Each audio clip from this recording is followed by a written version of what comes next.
NTA UGC NET यानी निमेज NET, download it on Google play store. दोस्तों आज हम लॉजिकल रीजनिंग में वेन डायग्राम करने वाले हैं। वेन डायग्राम से रिलेटेड 3 से 4 क्वेश्चन आते हैं। दोस्तों ये टॉपिक करना हमारे लिए बहुत ज़्यादा ज़रूरी है क्योंकि इसमें से बहुत से क्वेश्चन आते हैं। तो इस वीडियो को आप पूरा देखना और ध्यान से देखना। दोस्तों हमने आप सभी के लिए एक 60 दिन का सुपर बैच तैयार किया है। इसके अंदर हम आपको पेपर फर्स्ट की बहुत अच्छे तरीके से तैयारी करवाएंगे जो 25 मार्च से शुरू हो रहा है। इसके अंदर हम आपको सभी 10 यूनिट के स्टडी नोट्स देंगे। 2012 से लेकर दिसंबर 2019 तक सभी शिफ्ट के क्वेश्चन पेपर देंगे, लाइव मॉक टेस्ट देंगे। इसके साथ साथ दोस्तों फ्री में हम आपको पेपर सेकंड भी देंगे 2012 से लेके 2019 तक, जिससे आप पेपर फर्स्ट और पेपर सेकंड की बहुत अच्छे तरीके से तैयारी कर सकते हैं। तो अगर किसी भी दोस्त को हमारा इस 60 दिन का बैच ज्वाइन करना है तो जल्दी से जल्दी हमें इस व्हाट्सएप नंबर पे कांटेक्ट कीजिए। दोस्तों सबसे पहले हम ये देखते हैं कि वेन डायग्राम होता क्या है, वेन डायग्राम किसे कहते हैं। देखिए वेन डायग्राम की मैं बात करूँ तो इसमें से कई तरह के क्वेश्चन आते हैं। मैं आपको थोड़ा एग्जांपल दिखा देता हूँ। ये देखिए दोस्तों, एक इस तरह का क्वेश्चन आता है। इसके अंदर हमें 3 से 4 सर्कल दिए हुए होते हैं। मोस्टली 3 होते हैं दोस्तों, 3 सर्कल दिए हुए होते हैं और उसमें से हमें चूज करना होता है ऑप्शन। एक क्वेश्चन तो हमारा यूजीसी नेट में इस तरह का आता है और जो दूसरा क्वेश्चन आता है दोस्तों वो आता है हमारा डेफिनेशन से रिलेटेड आता है। उसकी जो बातें उससे रिलेटेड आता है कि इनमें निम्नलिखित में से कौन सी बात सही है वेन डायग्राम से रिलेटेड। तो ये दोनों क्वेश्चन हमें करने ज़रूरी है। और एक और जो क्वेश्चन आता है कथन अभिकथन का, वो भी हम वेन डायग्राम से सॉल्व करते हैं, तो वो भी हम करेंगे। ये सभी क्वेश्चन हम करेंगे दोस्तों।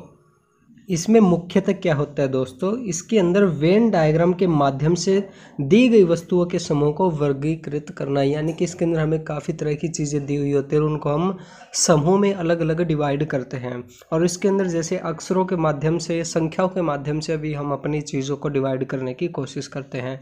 जैसे जैसे ये जो चैप्टर है हम करेंगे दोस्तों, आपको पूरा समझ में आ जाएगा। तो सबसे पहले हम बात करते हैं दोस्तों इसकी जो डेफिनेशन वगैरह है, इससे रिलेटेड जो भी बातें हैं वो हम पढ़ने की कोशिश करते हैं क्योंकि इसमें से काफ़ी क्वेश्चन आज तक आए हैं।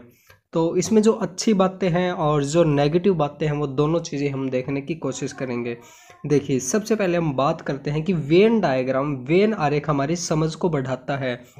और यहाँ पे आप इंग्लिश में भी पढ़ सकते हैं, दोनों हमने दिए हुए हैं। Venn diagram can encourage our understanding. और उसके बाद है वेन आरेख संकेत पद्धति का स्पष्ट तरीका है। Venn diagram is clear method of notation. ये क्या है कि इससे हमें संकेत मिल जाता है कि कौन सी चीज़ क्या है, एक हमें एक इंडिकेशन ये दे देता है। उसके बाद जैसे वेन डायग्राम अधिक कथनों और श्रेणियों को प्रदर्शित करता है। जो वेन डायग्राम वो क्या करता है दोस्तों, Venn diagram represent preposition as well as classes. तो इसके अंदर जो कथन अभिकथन होते हैं उनको वो अच्छे तरीके से डिफाइन कर देता है। और कथन अभिकथन से रिलेटेड भी हम क्वेश्चन करेंगे, तो आप थोड़ा वेट कीजिए।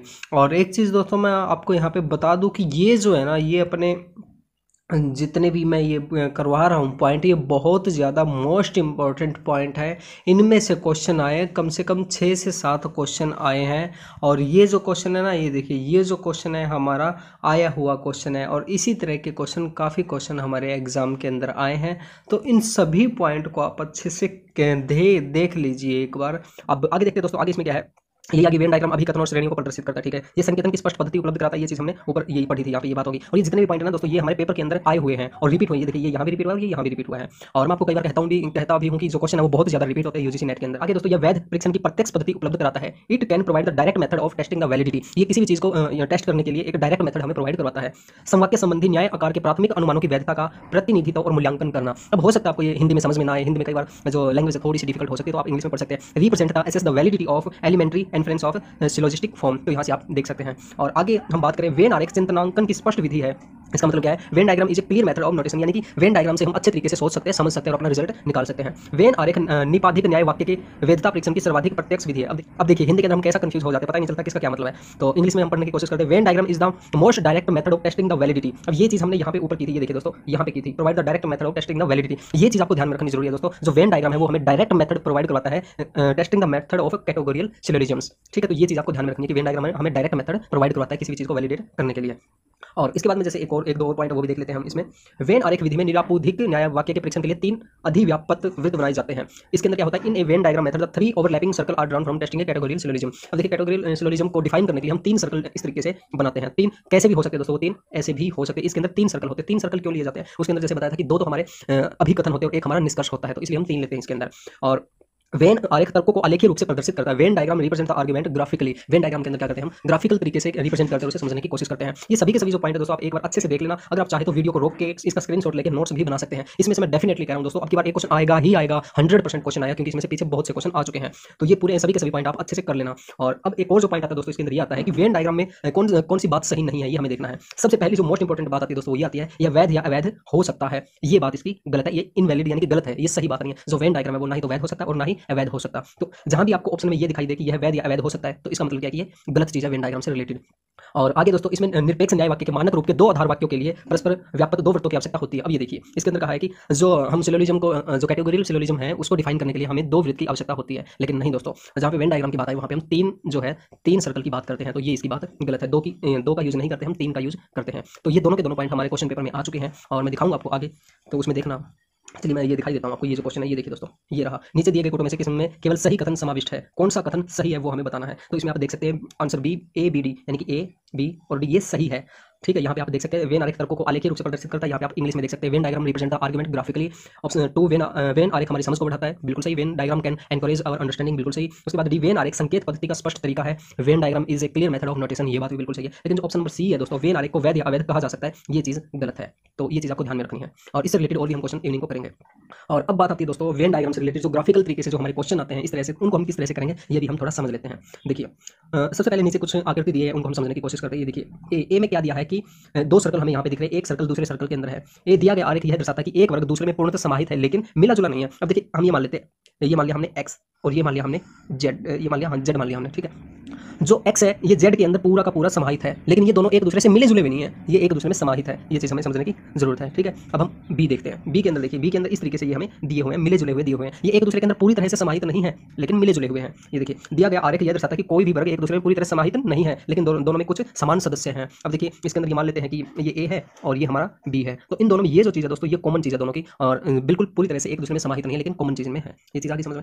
अब देखते हैं, अब इसके अंदर जैसे ये है, इसके अंदर 2 जो सर्कल है वो हमारे बिल्कुल अलग दिए हुए हैं, तो इनका मतलब ये है कि इनमें कोई भी सदस्य समान नहीं है, इन दोनों के अंदर कोई भी सिमिलरिटीज नहीं है, कोई भी कॉमन चीज में नहीं है। अब इन्हीं के बेस पे दोस्तों हम क्वेश्चन करने की कोशिश करते हैं। अब चलिए दोस्तों इसके बेस पे हम क्वेश्चन करने की कोशिश करते हैं और समझते हैं कि हमारे जो क्वेश्चन है वो किस तरह से होंगे। और एक चीज दोस्तों मैं आपको यहाँ पे बता दूं कि ये जो चीज हम दिखा रहे हैं आपको, यहाँ पे आप देख रहे हैं कि 2 सर्कल यूज कर रहे हैं, लेकिन हमने ऊपर बात की थी कि 3 सर्कल यूज करते हैं। 2 सर्कल हम यहाँ पे केवल और केवल आपको समझाने के लिए यूज कर रहे हैं, ठीक है। और अभी जो रियल क्वेश्चन आए वो भी आपको दिखाएंगे। अब देखिए इसमें एक छोटा सा एग्जाम्पल लेके चलते हैं जिससे आपकी समझ बढ़ेगी। यहाँ पे हमें 2 सर्कल दिए हुए हैं और जैसे A B C E D ये क्या कि अंग्रेजी पढ़ने वाले हैं और डी ई एफ ये गणित पढ़ने वाले छात्र हैं। अब देखिए इसमें देखते क्या है, उपरोक्त चित्र में हमें क्या दिया हुआ है, केवल अंग्रेजी पढ़ने वाले ए बी सी है। अब देखिए जो छात्र केवल और केवल अंग्रेजी पढ़ते हैं वो कौन से हैं, ए है, बी है और सी है। ये ऐसे स्टूडेंट है जो केवल और केवल अंग्रेजी पढ़ते हैं। और आगे देखते हैं हम इसमें केवल गणित पढ़ने वाले एफ है, जो ओनली केवल और केवल गणित यानी कि मैथ पढ़ते हैं वो क्या है दोस्तों, वो एफ है। और उसके बाद में दोनों पढ़ने वाले छात्र कौन से हैं, डी और ई। जो छात्र अंग्रेजी भी पढ़ते हैं और गणित भी पढ़ते हैं वो कौन से हैं, डी और ई छात्र है। तो मैं उम्मीद करता हूँ यहाँ से आपको ये जो ग्राफ है और ये बातें समझ में आई होगी, क्योंकि इन्हीं के बेस पे हमारे आगे क्वेश्चन होंगे। तो चलिए अब हम अगला क्वेश्चन करके देखते हैं।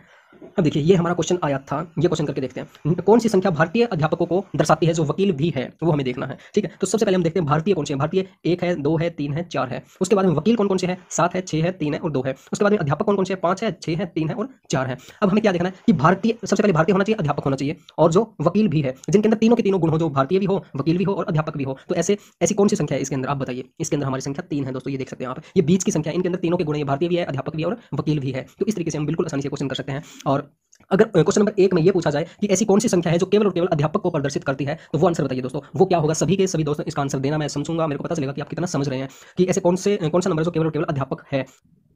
इस क्वेश्चन का दोस्तों आंसर आप सभी बताना, क्वेश्चन नंबर 1 का आंसर क्या होगा। अगर इन ऑप्शन में नहीं भी दिया ना तो भी आप कमेंट बॉक्स के अंदर अपना आंसर टाइप करना, ठीक है। आंसर 1 होगा, 7 होगा, 5 होगा, 3 होगा, 6 होगा, जो भी होगा वो आप आंसर टाइप करना, जिससे मेरे को पता चले कि आप कितना सीख रहे हैं। दोस्तों अब हम अगला क्वेश्चन देखते हैं। नीचे दिए गए चित्र को ध्यानपूर्वक देखिए और उस क्षेत्र को पहचानिए जो ऐसे युवाओं को दर्शाता है जिनके पास रोजगार तो है पर शिक्षित नहीं है। अब देखिए इसमें क्या कहा है, ऐसे युवाओं को दर्शाता है जिनके पास रोजगार तो है लेकिन शिक्षित नहीं है। पहले हम इस पूरे ग्राफ को देखते हैं। देखिए ये है यूथ यानी कि युवा है हमारे पास, ये पढ़े लिखे हैं और ये है रोजगार है जिनके पास। अब देखिए यूथ कौन कौन से, यूथ में कौन कौन से आते हैं, 1 आता है, 2 आता है, 5 आता है, 4 आता है। उसके बाद में हमारे पास जैसे पढ़े लिखे कौन कौन से आते हैं, 3 आता है, 6 आता है, 5 आता है, 2 आता है। उसके बाद में रोजगार किन किन के पास है, 7 आता है, 6 आता है, 5 आता है और 4 आता है, इनके पास रोजगार है। अब हमें ये देखना है ऐसे युवा, सबसे पहले हमें युवा देखने हैं, तो ये जो सर्कल है इसमें देखना है युवा जिनके पास रोजगार तो है, यानी कि जो इसमें भी कॉमन और इसमें भी कॉमन हो, इन दो के अंदर कॉमन हो, लेकिन शिक्षित नहीं है, यानी कि जो पढ़े लिखे नहीं है, वो हमें देखने हैं ऐसे। तो इसका जो आंसर आएगा वो क्या आएगा दोस्तों, आप बताइए इसका क्या आएगा।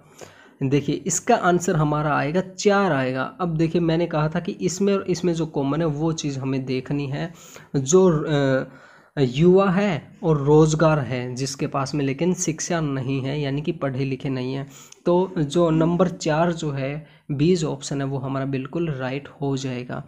तो इस तरह से दोस्तों बिल्कुल आसानी से हम क्वेश्चन कर सकते। दोस्तों हमने आप सभी के लिए एक 60 दिन का सुपर बैच तैयार किया है। इसके अंदर हम आपको पेपर फर्स्ट की बहुत अच्छे तरीके से तैयारी करवाएंगे, जो 25 मार्च से शुरू हो रहा है। इसके अंदर हम आपको सभी 10 यूनिट के स्टडी नोट्स देंगे, 2012 से लेकर दिसंबर 2019 तक सभी शिफ्ट के क्वेश्चन पेपर देंगे, लाइव मॉक टेस्ट देंगे। इसके साथ साथ दोस्तों फ्री में हम आपको पेपर सेकंड भी देंगे 2012 से लेके 2019 तक, जिससे आप पेपर फर्स्ट और पेपर सेकंड की बहुत अच्छे तरीके से तैयारी कर सकते हैं। तो अगर किसी भी दोस्त को हमारा इस 60 दिन का बैच ज्वाइन करना है तो जल्दी से जल्दी हमें इस व्हाट्सएप नंबर पे कांटेक्ट कीजिए।